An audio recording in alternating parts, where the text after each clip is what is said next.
So I have an important update in the nationwide block against the ATF in their pistol brace rule, which attempted to expand the definition of what an SBR is. So let's break down what is now happening.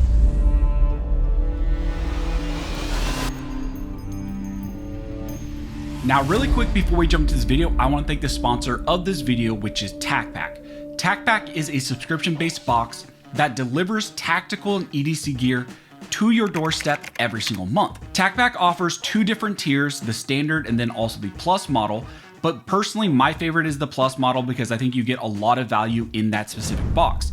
Each tier, the value of products that you get in that box are way more than what you're paying. For example, this upcoming box, the September box, you actually get a 9-line sweater, which that in its own right is pretty expensive.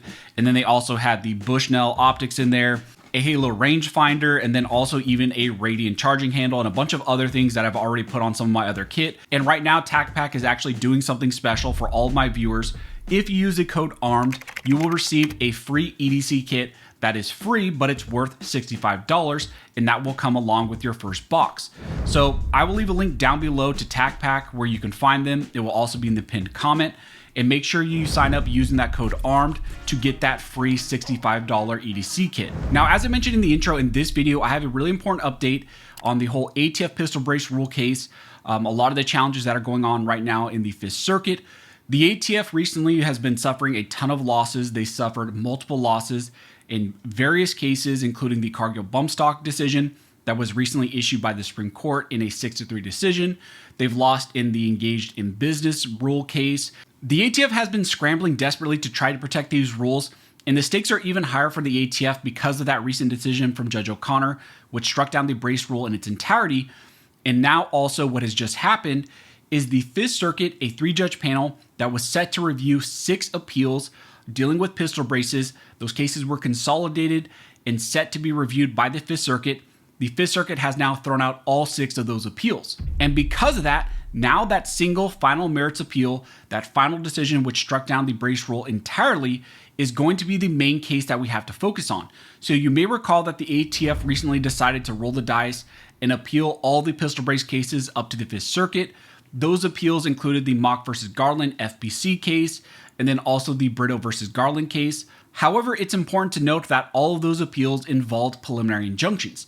The Fifth Circuit had then consolidated review of all 6 of those cases, and they were set to argue and hear those cases in September.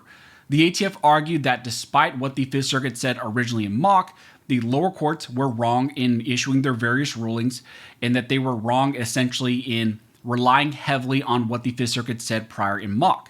The ATF also doubled down, saying that the relief granted by the lower courts, including the Brito nationwide injunction, the preliminary injunction that was issued there, that it was too broad and therefore it also needed to be struck down. Now, if you're not aware, in that Brito case, Judge Matthew Kaczmarek issued a preliminary injunction which blocked the pistol brace rule in its entirety nationwide.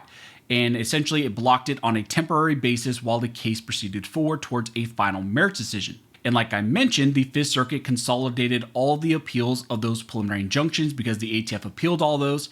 There were 6 different cases that went to the Fifth Circuit. Those were all consolidated together, which means that they were going to be heard and argued and decided together. And those are all set to be heard and argued in September now. But in the meantime, the ATF suffered an even bigger loss, and that was because Judge O'Connor moved the case of Mock towards a final merits decision on cross motions for summary judgment. And in that Mock decision, what Judge O'Connor did is granted the Pro 2A side a motion for summary judgment, and it struck down the brace rule in its entirety nationwide. Judge O'Connor stated in that decision that, at the conclusion of the majority's careful analysis, they held that the final rule is properly characterized as a legislative rule, and it is relatively straightforward that the final rule was not a logical outgrowth from the proposed rule. Therefore, the final rule must be set aside as unlawful and otherwise remanded for appropriate remediation. This court finds that the final rule violated the APA's procedural requirements because it was not a logical outgrowth from the proposed rule. And based on that, accordingly, he granted the plaintiffs, the Pro 2A side, their motion for summary judgment and struck down that pistol brace rule in its entirety nationwide. Now, what's also important to understand with that Mock decision is the fact that he talks about the logical outgrowth test and that this rule by the ATF was in violation of the APA. This is not a pure Second Amendment challenge. This is a challenge based on the Administrative Procedures Act, essentially arguing that the ATF engaged in overreach, that they are engaging in a legislative process on their own. And one of the big issues that Judge O'Connor found with this specific rule here by the ATF was when they first had the proposed rule, they had the worksheet 4999, which had a point system where you would look at the characteristics of your specific firearm and setup, and you would add points to determine if it was actually an SBR. Well, what they did is they removed the worksheet from the proposed rule, and when they issued the final rule, there was no longer a worksheet. Instead, they moved to a more broad and subjective test, essentially giving the ATF even more leeway. And they talked about one of the first standards is if there is surface area on the brace that could be shouldered. And then they moved on to look at a 6-factor analysis, one of those being looking at the marketing standards and the marketing materials of that specific products, and then also the community standards and how the community treated that one product. And it's this drastic shift from the proposed rule to the final rule, which was a violation of the APA, and that's why the rule was struck down in its entirety. Now, of course, in response to that new decision, the ATF sought a stay from Judge O'Connor, and that was denied by Judge O'Connor. He said, no, I'm not going to issue a stay on this decision. And so what the ATF decided to do was appeal up to the Fifth Circuit, and they're seeking review of that new decision. Now, because of that new decision, there were some additional developments that happened in those 6 cases that were already up on appeal and from the Fifth Circuit, were set to be heard in September. And again, those all dealt with preliminary injunctions. There were some of the plaintiffs in those cases that also were arguing that those reviews of the preliminary injunctions in the Fifth Circuit were now moot. You also had the government, I believe, and Mock also kind of argue the same thing, that this was now moot.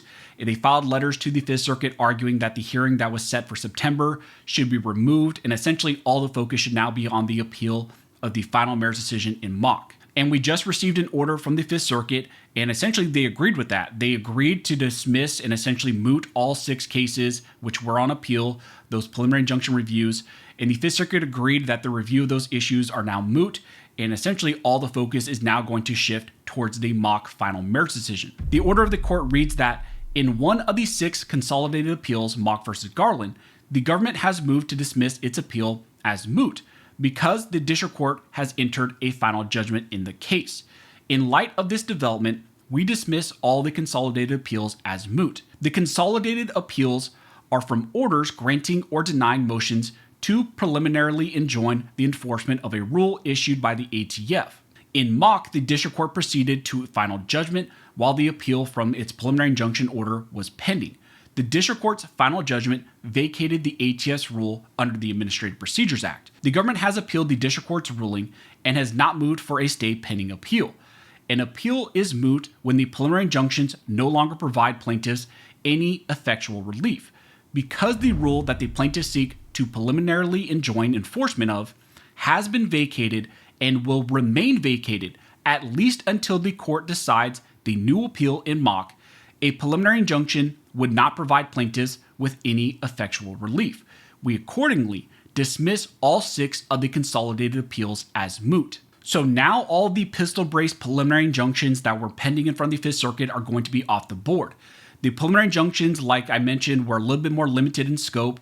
They protected mainly the 2A organizations, their memberships, and then also specific companies and their customers like Maximum Defense. But now with the nationwide vacature of the rule, that is the primary protection and decision that is going to move forward, and that is going to be reviewed by the Fifth Circuit. Now, interestingly, if you caught it in that order, the Fifth Circuit also stated that the ATF has not requested a stay along with this appeal. That also means that now all 6 of those appeals will now be found moot. It's very unlikely that the Fifth Circuit will now be granted a stay of the nationwide vacature. Even if they request it, they might even be up in their time because they have a specific amount of time to actually seek a stay, and they didn't seem to seek it with this appeal. And usually if they appeal, they also seek it at the same time in front of the Fifth Circuit. But all that really doesn't matter, because if you caught it, the Fifth Circuit in that order also expressly states and mentions that the rule will remain vacated at least until the Fifth Circuit decides on their appeal of the new final merits decision that was issued. So the final merits decision that was issued from Judge O'Connor vacating the rule in its entirety nationwide will remain in place, and the Fifth Circuit also said that will remain in place at least until they decide on this appeal.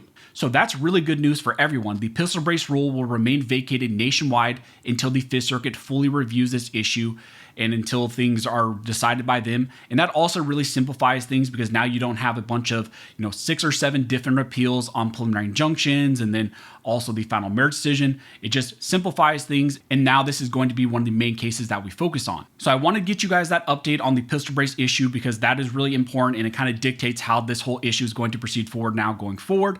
And if anything else changes, I will let you guys know. Also, if you like this video and you would like to support the channel, one of the best ways to do that is to like, comment, and subscribe. All those things help to fuel the algorithm, and it signals to YouTube that you guys see value in these videos and in this type of two-way news.